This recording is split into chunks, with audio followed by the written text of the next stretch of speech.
live. Good morning, good afternoon, or good evening, wherever you may be across the nation or around the world. Once again, you're listening to the VMware Communities Roundtable Podcast. This is podcast number 761. My name is Eric Nelson, and with me today, I have my regular co-host, Bob Blankers. Today is Tuesday, March 10th, 2026. Bob, we're doing it on Tuesday instead of Wednesday. Yeah, we're actually physically, I can reach out and touch you. Like, this is weird, you know? It is very, it is not very, that you want to be touched, but yeah, you know. Just getting to see you in person. Yeah, it's very nice. yeah.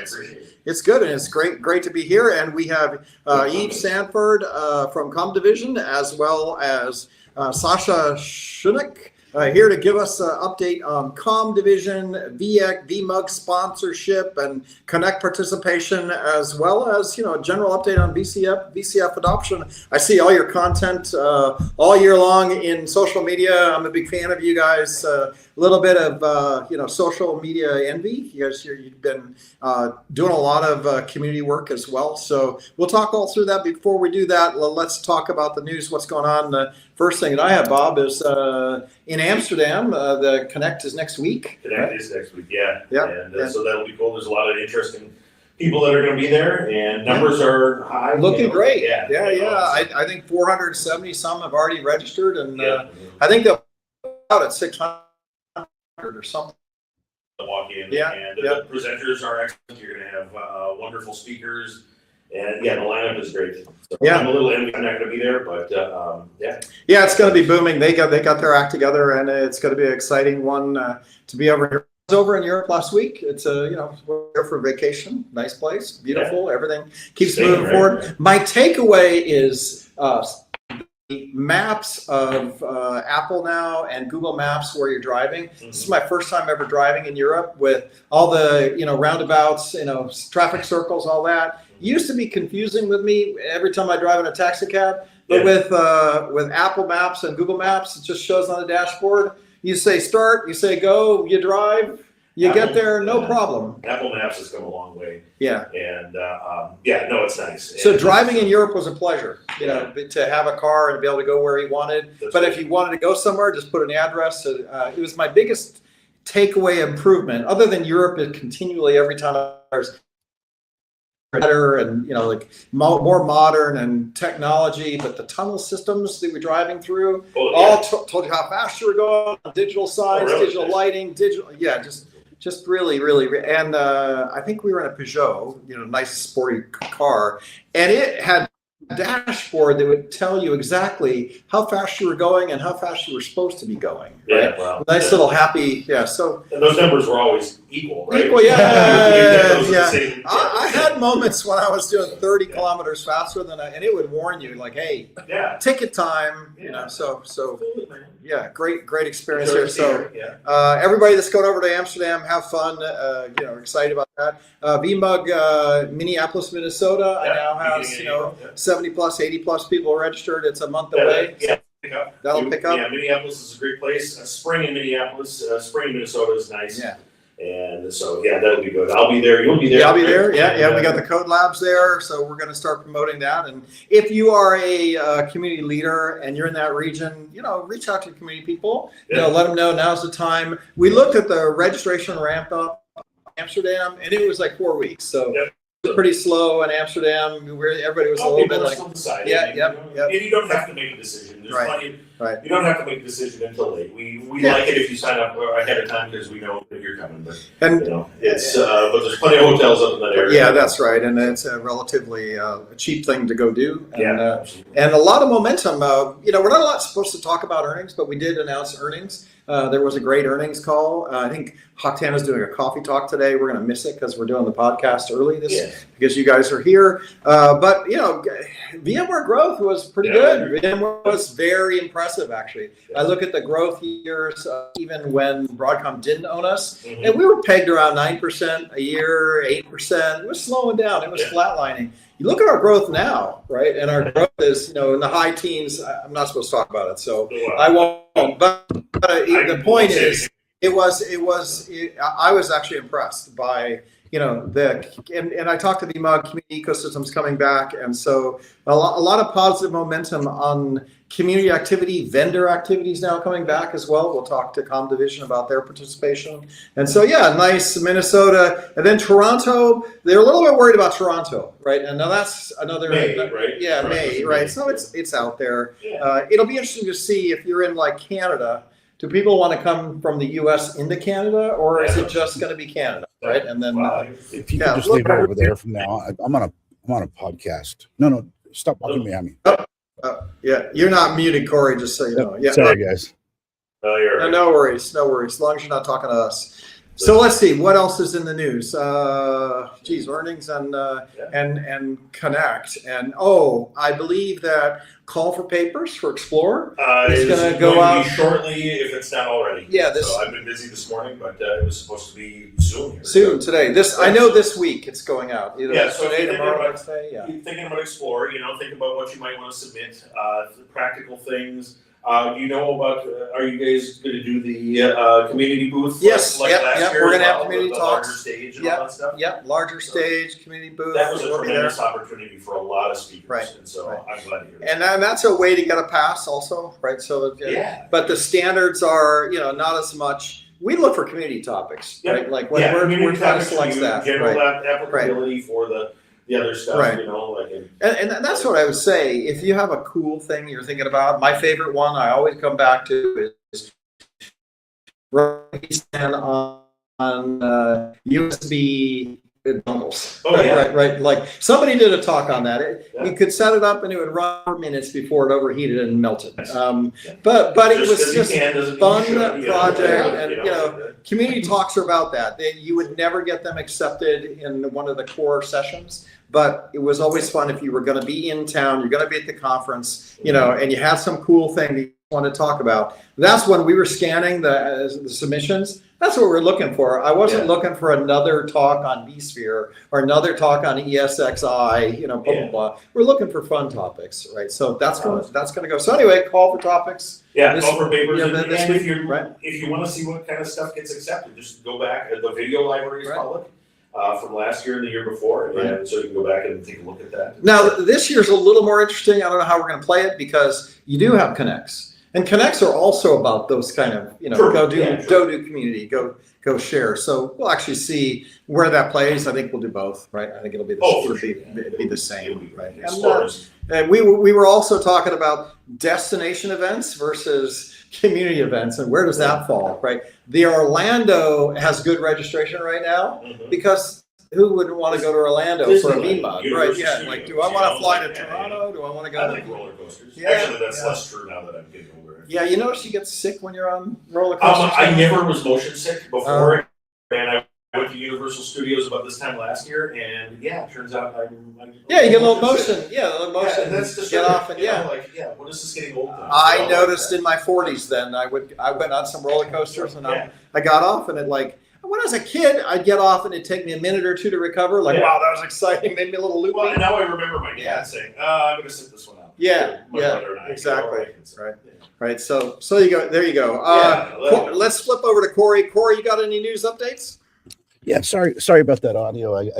He comes by and he's like on time every day with this giant trash can, so it just makes a bunch of noise. So sorry about that. Yeah, so vExpert news. We've got 3 webinars we just scheduled with vExperts, and they are on Broadcom advocacy. That's happening March 24th, starting at 9 a.m. Pacific time. And then we have Broadcom rewards. That's also going to start March 31st, 9 a.m. And then finally, we've got our nice big giant lengthy webinar with vExperts, and that's from VMware itself.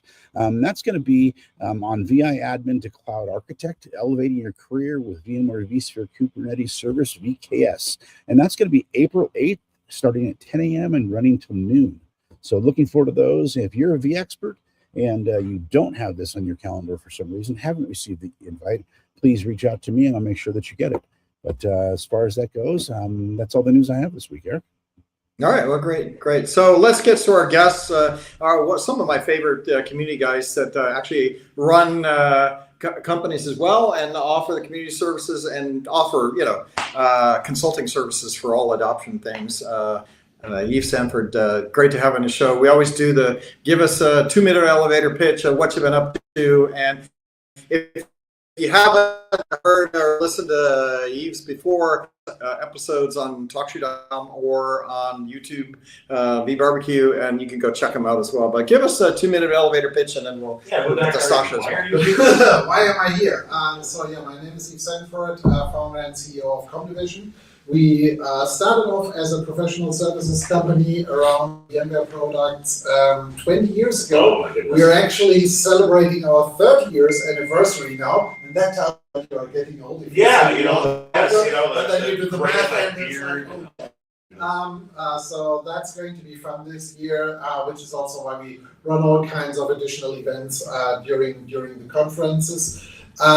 Since November last year, actually, we were asked by Broadcom to also step in to actually help with license sales. So we are actually dealing with that part in North America and in EMEA as well, and that's sometimes an interesting story at the moment. So yeah, people say that, yeah. It's good to hear that the numbers are working out, because that means we are also contributing to that part from that perspective. But from the heart, we are a professional services company. We are an architecture company, an education company, and that's also what kind of leads to the fact is last year the bank approached us and said, it's like, hey, would you not actually step in and actually become a global sponsor for this year? Which in the end for us on the one hand side was quite an investment to do, but also especially as we are building up North America much stronger. And we think it's very important that we keep the VMAC active and alive from a customer and partner perspective, because I think it's very, very important in all the discussions to have that user group on the one hand side, which actually provides a secondary platform to what we have at Explore and in other events. So we do that globally. So we will be next week in Amsterdam. We will run even the keynote in Amsterdam. Oh, nice. We will have a booth there. We will have some fun stuff to give away. So we will have, I think, the new Lego bricks, but the new ones which are getting AI enabled and stuff like that. So that's going to be fun. We will have a few other nice giveaways over there, and then we will also be in Minneapolis, in Toronto. We are going to be on every VMware Connect this year. Excellent. So that's going to be fun. We are going to be at the virtual one as well. So that's going to happen.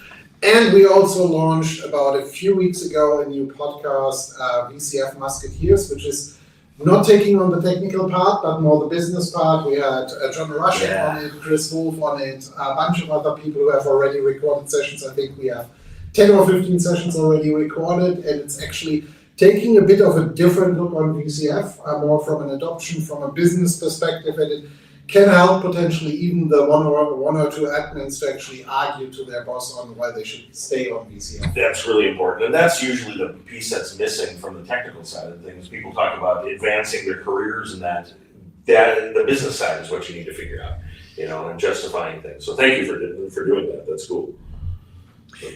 You're on campus, right? And you typically will visit people. One of the questions that I had, which I'll blindside you on this because I didn't give you any notice for this, but we have a new software president, right? That runs the software divisions now, which is part VMware, part all the other software divisions. Do you come on campus? And I knew you used to work with Hawk sometimes. Have you seen a change in who you interact with regards to leadership yet? No, I'm sure I'm going to have a longer one-on-one with Hawk on Friday, so I know that that is potentially going to be one of the areas on how we are going to actually align on that one. But I think it's going to be interesting to see, because on one hand it's like there is a new leader, but on the other side, and at least for me, from all the back-end talks also with other people on the leadership, it feels like that Hawk doesn't really want to give away VMware just yet, and he figures deeply in, which I think is good, because it's read all the stuff we talked about and everything else. It's like based on that, it sounds like that VMware is over. And I would always argue it's like, okay, Nutanix making huge noises about how much market share they get. Once I looked at their last quarter numbers, it's like they went only up by 10%. So if they got 50% of the VMware customer base, either they're giving their stuff away for free or the customer actually signing up. It's like, it's interesting to see is what all the competitors are saying on the one hand, and they are very effective in getting media actually following them along. But then you look at the pure numbers of them, and the numbers do not reflect that. The numbers more or less reflect their normal growth anyway. So, and at the same point in time, we see the numbers from a Broadcom perspective, and I have that on nearly every post. I'm going to try to actually make it more statistical perspective for people can say, yeah, but this is only because Broadcom increased the prices. Like, no, it is not, because we also, it's like, and it depends on the customer case. And what I tell people always is like,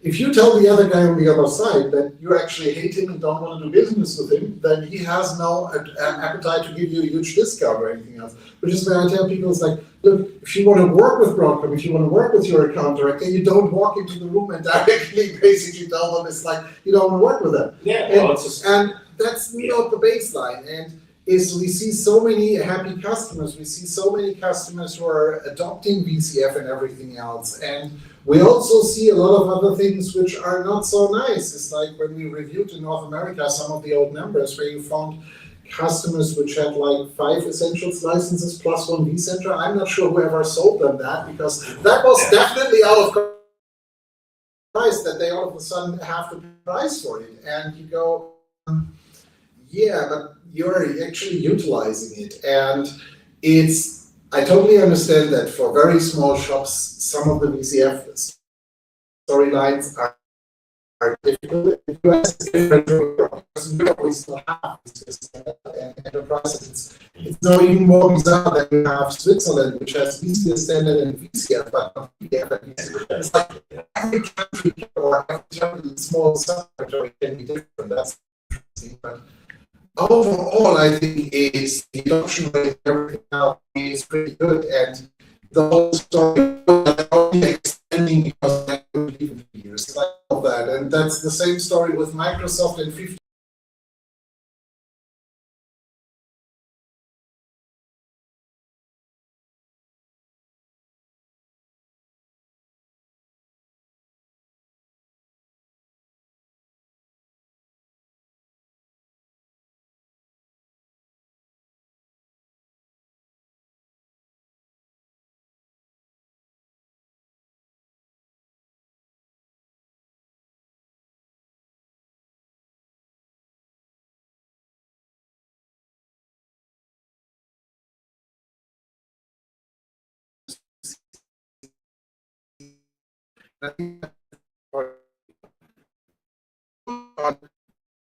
Need these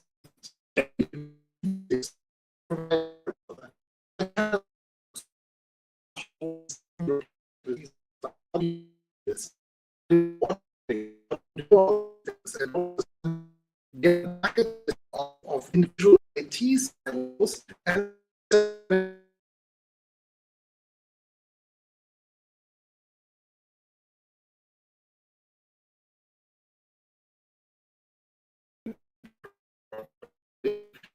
and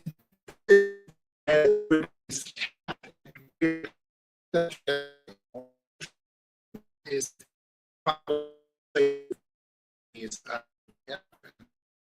I also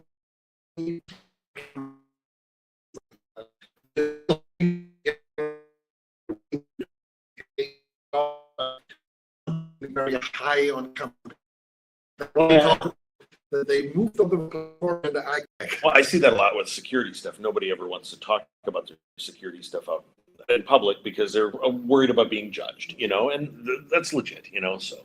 But yeah, your point of people need to take a more holistic view of their entire environment, all of the things that they're doing. Storage is a great example, like, wouldn't it be cool if your storage was just part of the whole solution and every time you update it, you get a new storage array? But then you get politics. The storage guys like that as well. That's yes.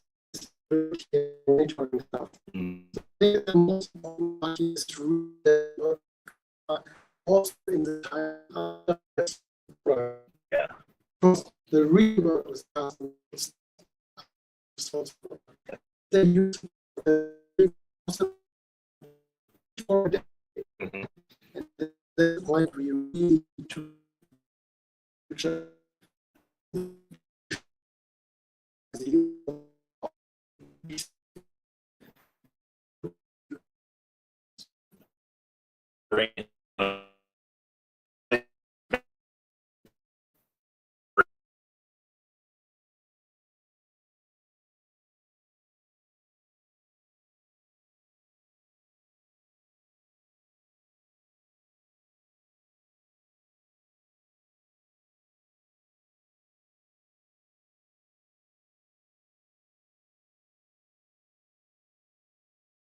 when you take operations, it's like as we developed in the early days, the first VC or back then vCenter operations trainings, it's like we developed that for VMware back in the days. And how many customers we had who trialed it, looked at it, and said it's like, yeah, we need it, but we don't have extra budget for it. Yeah, well, and we see that for so many of these products where people said it's like, yeah, on the networking side, HCX would really be useful so that we can actually create copies from one side to another side and actually quickly utilize them.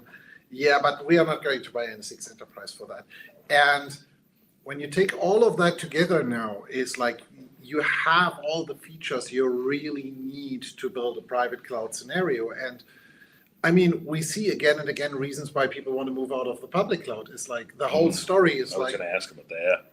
when we have the most and I don't want to talk about too much of the details behind it, but we just came in from Dubai, and I think everybody has seen on the news what happened in Middle East, and that there is a lot more on the news than. Well, I was thinking that we were talking right before the show here. The point there is like 3 AWS data centers actually were affected by it, which meant, and they were in 2 different regions. So if you took the wrong bet as a company, you could actually be heavily affected by that now, and the region is heavily affected by that. And let's face it, from all we know and from what we have seen, is like some of these data centers were actually completely crashed and burned just by debris of a 500 kilogram drone falling down. So if we imagine that all other hyperscaler data centers around the globe might actually not be better protected than these 3. Probably not, no. And they are well known, then sometimes private cloud by itself, by just having your own data center in your own location, which you're not enclosing to everybody on the internet, is making it more secure. And we already have seen in Middle East requests more for companies who actually pinged us and said, it's like, can you bring us back? And I think that, again, is one of the important stories around VCF. You are not taking a final stance on whether you are going to run public cloud or private cloud, because the platform allows you to actually mix it as you want. You can actually utilize your licenses and run it on a Microsoft Azure platform if you want to. You can run it at one of the Pinnacle providers. Broadcom still have less in the program. Or you can run it by yourself. Or you go to an Equinix and just rent a rack and run it there. You have all the flexibility. You don't have that flexibility if you go with native Azure services. You don't have that flexibility with AWS or Google. The only platform which really out there gives you all that flexibility at the moment is VCF. So if you are unsure as an enterprise on how you want to run it, then VCF can only be the only answer, because that is the only true one end-to-end private cloud stack which you can run on-prem by yourself, somewhere in the public cloud, or wherever you want to do it. That's nothing anyone else has out there. It's like, and I know the open source people will come and say, it's like, yeah, but we can build this too. Fine. But the problem is the majority of these customers out there is like, some of them are already overwhelmed with VMware technology, complex for them to manage. Trust me, if a customer tells me we actually need people like comdivision or others to manage part of VCF infrastructure, these customers under no circumstances should even consider open source, not because I don't like open source, but they will not be able to operate that. It's going to be more complex. You have all the things VMware customers complained for years. It's like, oh, upgrade procedures are so complex. I need to manage all of these individual products. It's really hard to maintain that. It's like, yeah, VCF solves that for you. Oh, and then one support team pushes it to the other one and says it's like it's their fault and you have to deal with it as a customer. that's gone because it's one product. It's one problem to be solved. And I think that's what people completely underestimate. It's like, yeah, you can get away from the license cost. Fine, do that. I mean, AWS and the other You ones pay do for the it same. one way or the other is the thing, like and being able to take a project, an open source project, and make a product out of it inside your own organization. That's something that, it's fine in a home lab or when you're messing around or for an organization that's tiny or very technical, but most organizations are not those things. So. Yeah, and you need to take a look every time how important is your environment, and in the worst case, how fast you can securely recover your environment. Yeah. And how easy it is to troubleshoot. How many people do you need from different views on that? And here with VMware, we have one vendor, we have one support, we have really good partners who can support in the worst case. And that's the other question you need to ask when you, because I know some of these vendors out there in the open source space is like, yeah, we take over all the support. One of the big questions you should always ask these vendors is like, okay, so how many people do you have on the Linux kernel commit team? Because that's where you need to go for some of the KVM changes you want to need to do. How many people do you have on the commit committees for all these other products? And that is one of the reasons why, for example, we are so successful on the Kubernetes side, is like because VMware is one of the main contributors of Kubernetes. And that is the same. It's like if I'm actually going to go in open source and then I'm looking for a third-party vendor to give me the support, if they can't make any changes or commits to the source code, that's nice. Then it basically means every patch they provide me, I'm going to fork off the main tree to make my maintenance more and more efficient. I was just thinking that all of this, plus all the new AI stuff that people think that, the heck with service, the heck with all that stuff. I'm going to vibe code myself a hypervisor, that sort of thing. And it's just, why are you laughing? Why are you laughing so hard? I mean, so here's the point. It's like when we take the approach of all of the AI stuff, it's like the first very important thing is like every team and department will tell you is like that everybody else is affected, but they cannot be replaced. Yes. Which is fun. We have seen that. I have been going through so many industry elevations now in these 30 years. It's like you always have one team which tells you it's like all the other ones we not. And I totally see with vibe coding and stuff like that. I see that for ourselves is like areas where we utilize these things. And that is really a challenge for young people, and it will stay as a massive challenge for young people because the need for a junior developer has dramatically shrunken because I can basically, in many cases, tell these tools what to do. The problem, however, is we're not creating new seniors. You need an even more skilled senior person who can actually browse through hundreds of pages of code and identify if you can put that into production or not. And when I now think about the fact that someone would actually come up with a crazy idea of having one of these AI systems develop a hypervisor, it's like, oh, that's really worrying. But I'll just set my Claude bot on it, no problem. Yeah. But I think that is exactly where people misunderstand these technologies at the moment. It's the same as like I read an article the other day, or basically I heard the article because I had AI read it to me while I was in the gym, where someone made the comparison between OpenClaw and cron tabs and all kinds of other my God. And he basically said, I could do all of that for the last 20 years. It's like, yeah, the huge difference is you could do that, but 99% of the humanity out there could not do that. And that is the difference now, is you can talk to these things, but there is also, and this is where back to private cloud is where you don't know what else is all in that LLM you are going to utilize. You don't know how that actually influences. There's so much trust there into it, and I'm currently going over a book of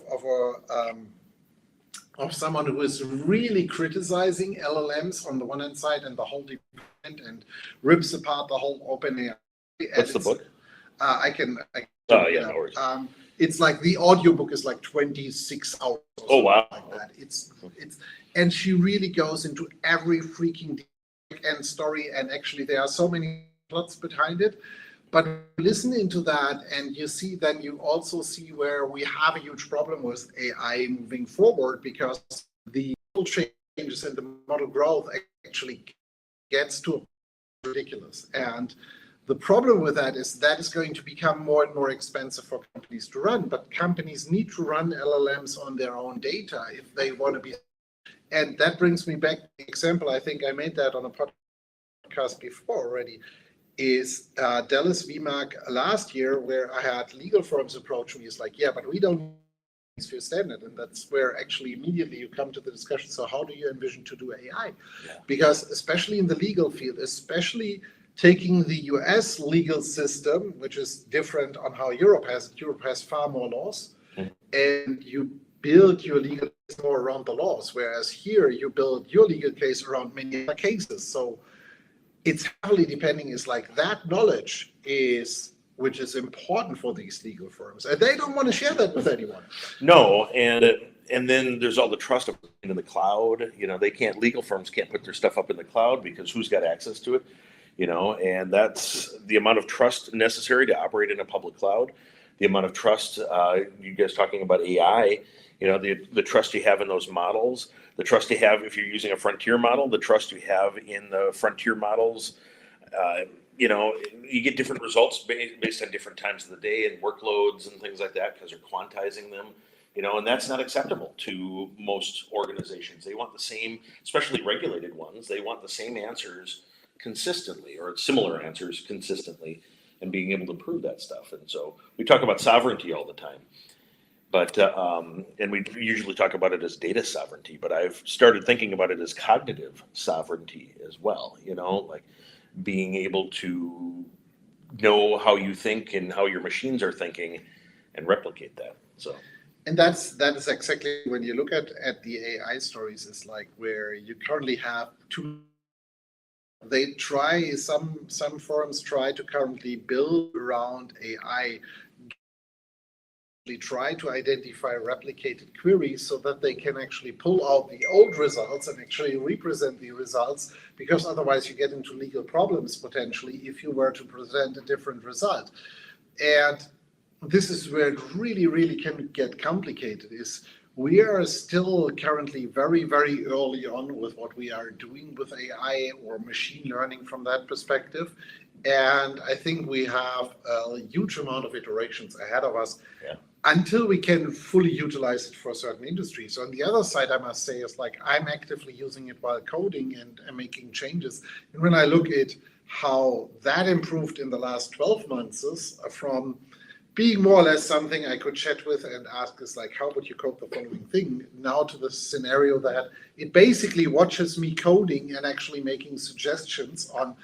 Sometimes weird enough is like, oh, I think you are actually building something like this. Let me throw in like 50 lines of code, what you potentially want to build next. And you look at it, it's like, damn. It's like Clippy for source code. Yeah, you know. So. But again, that's one of the abstract things. I think when we look at most companies from a VCF, and that's one of the things we covered in some of the VCF Musketeer episodes, is AI is not necessarily a quick win. It's important for companies to build up for that, but the quick win at the moment is more around security. And I think that's what many people still underestimate. It's like, why, whenever I read someone saying it's like, yeah, you can actually rip out VMware, move everything to Kubernetes. Yes, great. Can you please tell me how I get my Windows 2003 application run up in Kubernetes? Well, you shouldn't run that. Well, shouldn't you know, it is, like, you know, like, that's not reality, and this is where advanced networking and pieces like that come into play. And we will cover that in Amsterdam. I will run a session together with Chris McCain. I'm going to be the grumpy old IT admin who is going to sit on the hardware. And often I play that role, so congratulations. And Chris is going to actually try to convince me in why we should actually go with ANS and everything else. Mm-hmm. But I think that's a reality which also many people face in their organizations, especially when we look at VMAC, is a lot of these people attending VMAC are really into VMware technology. And when it comes down to them, in many cases, they would love to fully utilize NSX, automation, operations, and all these things. But very often there are these other silos, like the grumpy old Cisco admin who still thinks I was that talking he about can't grumpy get away storage guys, like saying, it's all of these different areas, and I think it's going to definitely be fun to really look into these scenarios. And when we look at that, it's like, and I just heard the story I had that on one of my social media posts a couple of weeks back, where someone said, it's like, yeah, but XYZ also has network virtualization. And I said, it's like, yes, true. Can you tell me how they are actually going to protect a Windows machine, which is end of life, end of support, and how are they going to build microsegmentation around that? Oh yeah, you need to just install a driver. It's like, okay, in a no longer supported Windows operating system, I'm going to install a driver, which most likely the vendor is not going to support me anymore. And by that, I'm also risking that something else is going to happen to the application in that old Windows. But yeah, you shouldn't be running that anyway. It's like, yeah, okay. Yeah, that's a judgment call that you don't get to make. The reality for a lot of these SMB customers out there is like, this is not their choice because they don't have a replacement application and everything else. And sometimes it's like when people say, it's like, yeah, we force you into, but this forces people to actually utilize VMware because they have no choice to go anywhere else. It's like, no one is forcing anyone here. No one forces them to keep their Windows 2003 alive and everything else. But reality of being over 30 years now in the IT industry is there is a story behind every legacy application. And as long as you are not a startup working out of a coffee shop, which reality is for a lot of production companies and stuff like that out there, they are not operating out of a Starbucks, and they are not actually doing that. They are doing hard grind work every day.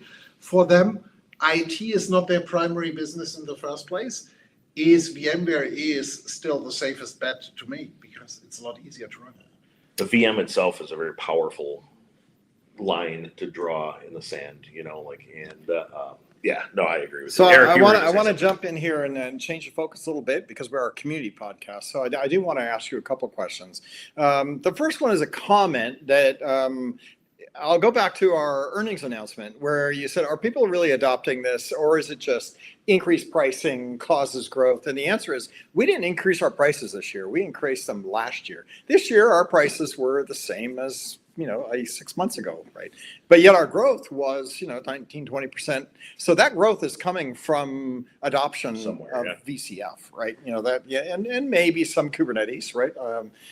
That's my 2 cents. I could be wrong with that. I'll let you comment on that. I'll let you comment on that. Then I'll get into the community questions. Okay. So that one is, I could get you what I would get on exactly that comment on social media, as people would come and say, but last year you still offered vSphere. Now you have removed that, so I'm forced to actually buy right. Yeah, that's true. That's only partially true because let's face it, it's like, and I have seen enough behind the scenes numbers over all these years working internally with enough people from VMware. It's like the majority of these customers are not all run vSphere standard. It's a huge amount of customers who run these small editions, but the bigger amount of cores and the bigger amount of money is sitting with the larger customers. And that's where we see is like, they increase the amount of cores, they buy add-ons, and that is where I would personally think the majority of your 19 to 20% increase, or whatever it is in the end, is going to come more out of core increases and stuff like that than just the fact of that vSphere standard is going. All right. Great answer. Nice to hear it. My next thing is on community adoption, right? We've always talked about the administrator and the community member and how easy will they get to VCF, right? Because 80% of the community people were on vSphere, right? Or ESX and vCenter, and not on storage, not on networking, right? And you guys are out helping architect this stuff, right? And you're helping the administrator come along. You're showing up to VMUGs. You're participating in VMUGs for the community. How do you see the administrator, migrating to the full stack now, right? Do you get exposure to that? Do you help them with that? What's your take on the last half a year since we talked last on the community getting where they need to go? I let Sasha quickly talk about some of the events we do in that area. One of the important parts, which I tend to forget from time to time, and Chris Cusack actually pointed that out lately quite a bit, is like every VCF customer is entitled to a set of online trainings and stuff like that.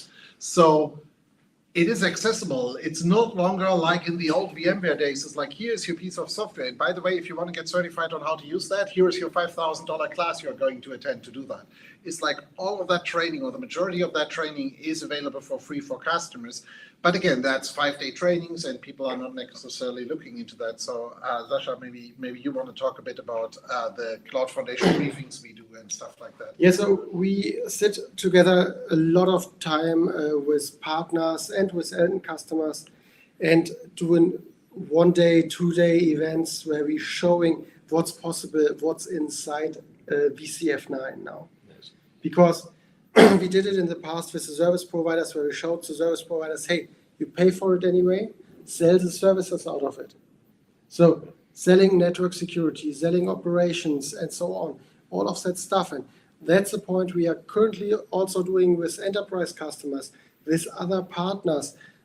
I just had a talk this morning with another partner where they said, hey, let's sit together and show our technical team, show our customers what's possible with VCF 9.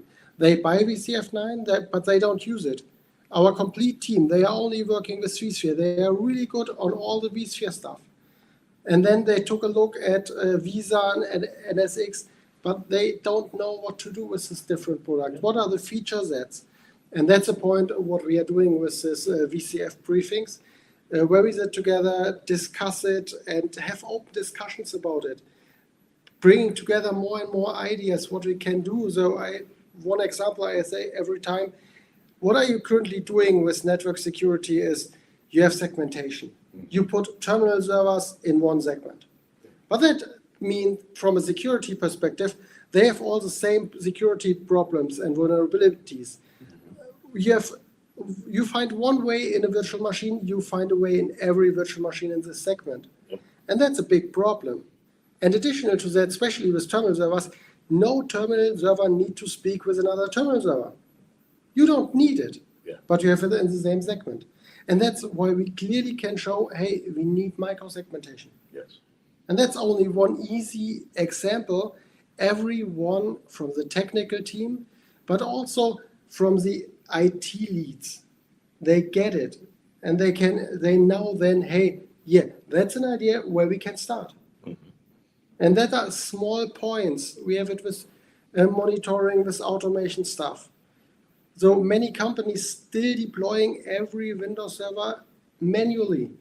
Well, and I think a really important thing you just said is the idea that you can break this stuff up. You're letting people understand that it's not one big thing that they have to do all at once. Mm-hmm. It's baby steps. Yes. You know, like, hey, do a little VCF operations, monitor your stuff, do a little firewalling. You know, you can work your way up into this stuff. You don't have to turn it on everywhere all at once. That's a huge project. That's boiling the ocean, you know, and I won't say it can't be done, but it's really hard, you know, and but you don't have to do that.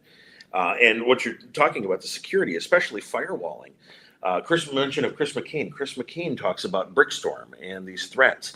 And RDP, he calls it ransomware distribution protocol, and the ability to have that isolation and have it very granular, because the network segment you're talking about, you know, the VLANs. Once you're inside that VLAN, you broke into an application or something, you got out into a host, you can go anywhere inside. You're on the other side of the firewall. Game over, right? You know. But you know, the idea that you can put a micro segmentation, you can put a shell around the VM itself, and it's flexible, and you can just stop RDP everywhere. You know, ransomware distribution protocol. No, thank you. You know, like there's no need for it. So okay, got another one, because I'm always thinking community. Too far right? into the weeds I'm here trying to. I'm up level. No, I like back to community. We are a community podcast. I'm gonna like. Community you guys are in an interesting position where you have taken customers. How do IT practitioners feel once they've made that transition? Have you had some successful VCF projects where at the end of it you get a temperament of how the people that actually got there feel afterwards? Do they feel enlightened? They got certified, they learned it, do they feel like it's easier, or are they still stressed? How does it feel like when you get to the end of the tunnel of VCF adoption? I think when we look at VCF adoption is many people on the first hand is we need to get to people to understand that VCF 9 is a completely different ballgame than VCF 5 was before, because VCF 5 was, and other previous versions was more as like a lot of patch tape and glue and trying to make it all work together. Whereas VCF 9 is now really built as one single product. It's being developed that way. And so what you get as a feedback very often is where people say is like, yeah, this is what we were looking for. It's like, why did VMware not do that for many, many years before? It's like, why did we have to do these products individually? And why did we have to go through all this pain? And so for many of them, it's really releasing so much stress. And at the same point in time, it's so many of these daily tasks is like certificate management, password rotations, all of these things which become more and more daily life of admins. It's like just the current fact that now we actually have to go from 365 days, I think it's now down to 200 days. And for certificate length, that's going all the way to it's dramatically going down. You get automated management on these. And once people really see that, it makes the whole life easier. We have one large customer in Germany, which is one of the largest PVC manufacturers, so window PVC modules. They work all around the globe, and until VCF 9, everything was more or less standalone sites. I think 60 sites globally. Some of them just one ESXi host, some of them could be a complete data center, in some cases even mirror data center.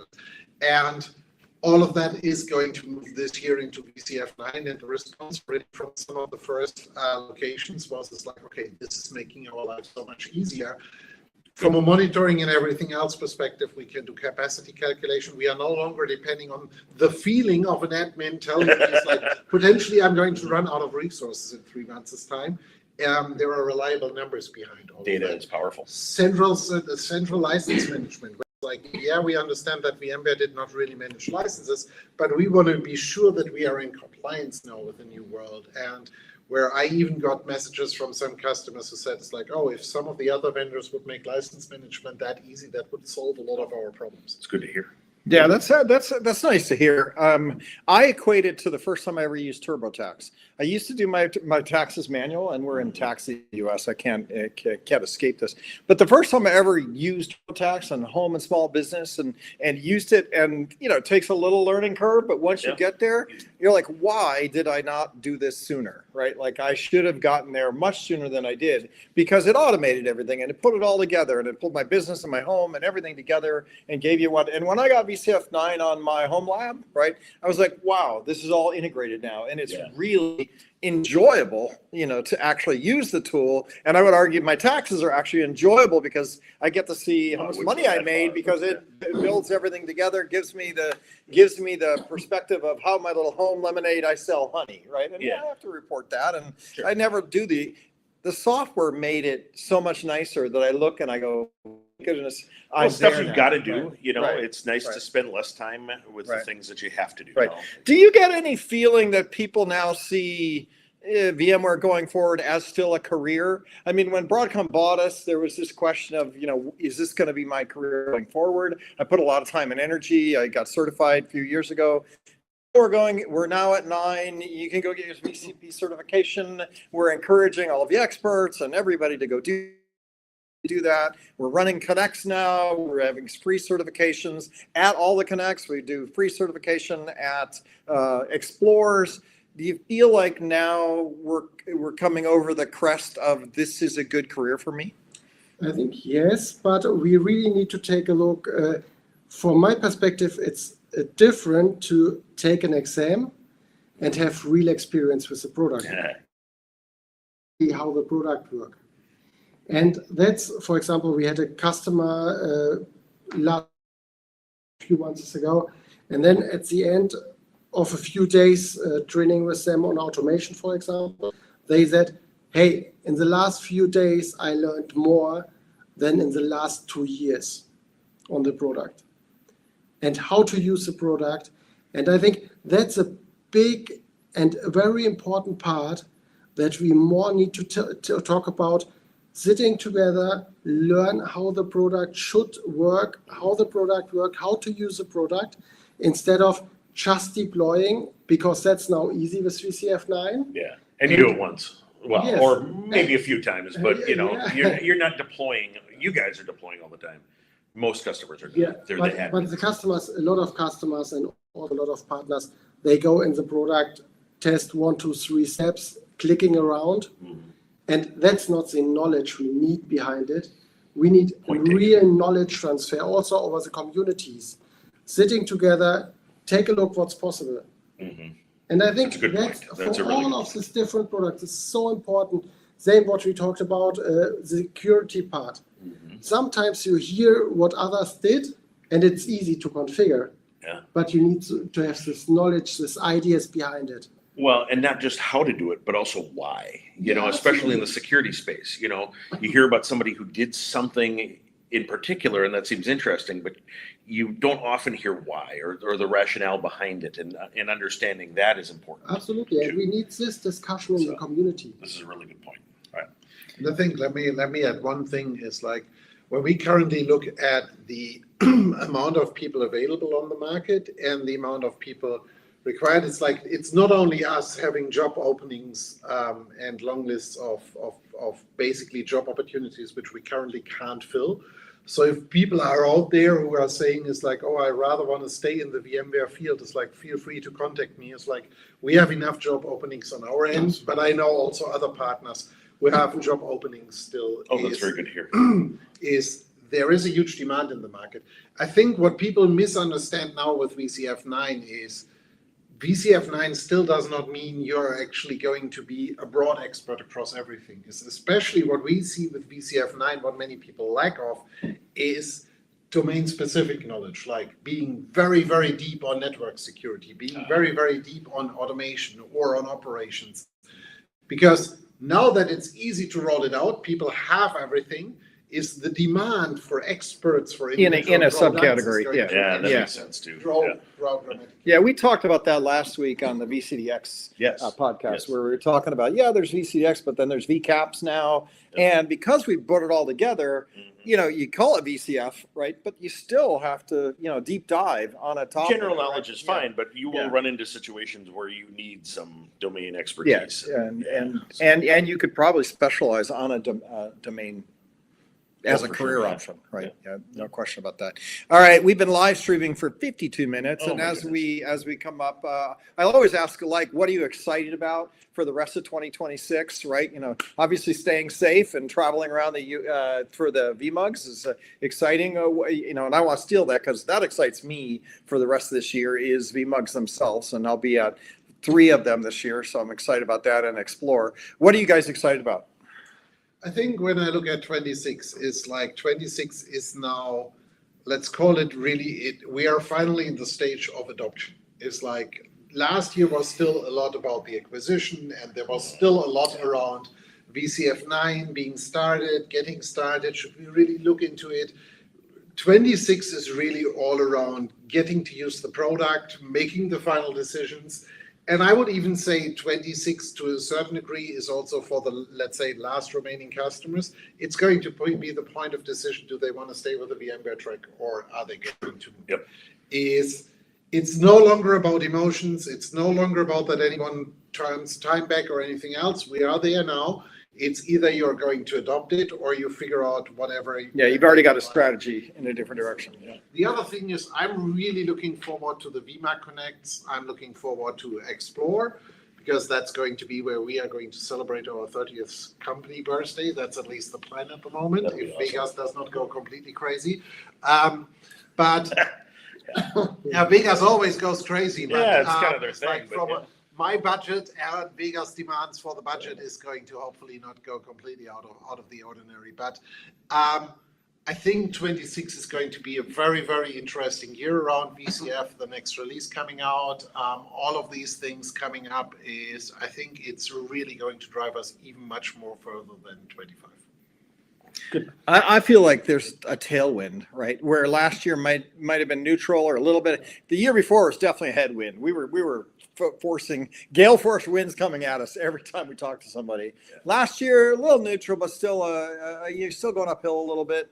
But this year, I feel like, we're headed downhill. There's a tailwind helping us, right? You're going to Yeah, contribute. looking forward. VMAC Connects. I will join all of the VMAC Connects this year. Communicate with the partners, with customers, discuss what's really working, what's not. Also give a good of feedback out of that. Additional to that, explore on tour will also be interesting again this year. Yeah, that's true. Yeah, those were big last year as well, right? Yeah. Excited about that. Well, that's great. It's great to have you on campus. Thanks for flying all over the globe. And you were going to be in town today, and I'm glad we were able to connect and get together. And Bob, same with you, right? Are you here for the CTAB stuff? Or I'm here for CTAB and a couple of EBCs, and float around and talk to product management and get a read on what I'm going to be writing about and talking about and all kinds of stuff. Nice. Yeah, no, it's nice to be in one spot. Yeah, Thank you guys for all your support of the community too. So we do live stream on youtube.com/vbarbecue, VBARBECUE. You can give us a like and a follow there. We're also over on Spotify, so you can follow us there, or on TalkShoe. So you can go find us on TalkShoe and listen to the audio podcast there as well. Barbecue wise, I don't know if anybody has any barbecue. We always ask, it's coming into summer here. We finally got a little bit of warm weather. It's supposed to be 80 next week. So nice. In Palo Alto, we will see a 81 degree, 82, 83 a couple days next week. Warm. Yeah, I like it. I like it. I've been cold all winter, so it's good to get some sunshine. I'm going to do some ribs. I'm finally going to go do some ribs, and I'm going to do I'm not going to smoke. I'm not going to do the 3-2-4, 4-2-1. 3-2-1. Yeah, I've decided that's way too long. It takes them up. But I'm going to also season them with some jerk sauce. Make them a little spicy. Smoke them. They'll get a nice red deep with a hot spicy on the top of them. And I'm looking forward to that. I'm going to do that this week when it gets warm. So you guys do anything? Are you too busy on the road? Fans at all, I'm just consuming it. We were actually at a pretty good barbecue place in Dubai last week. Yeah. Oh yeah, really? Oh, sweet. Oh, excellent. We had brisket and all the wonderful stuff. So that was wonderful. That was actually in the middle of nowhere. It's like you found this. Well, that's the best places, right? Absolutely. I've got a theory that there's an inverse relationship between the rent paid by the restaurant and the food quality. Absolutely. So Nice. And finally, where do people go follow you guys and find that? You talked about your podcast. I'll loop up with you. We have podcast.vmware.com as a URL aggregator. Maybe I'll grab your URL and stick you in that. So where do they find you? You can find me all over the place. Just type in my name, Yves Sandfort, and then you will find me on LinkedIn, TikTok, Instagram, wherever you want to find me. I'm usually hanging around. Yeah, for me, the easiest way is LinkedIn. Okay, great. And your comdivision, COM division. Yes. So yes. Comdivision. And what's the podcast? And do you have a URL for it, or is it VCFmusketeers.com? Okay. VCF Musketeers. I like the name. All right. Well, we'll go get your RSS stream from that, and we'll stick you in our aggregator that publishes out the RSS stream. So get some traffic from us. Always great to see you in person, and thanks a lot for coming. It is a little bit late of lunchtime, but I'm gonna go get some food and enjoy the rest of the sunny day we've got here. It's beautiful. Thanks, guys. Take care, everyone.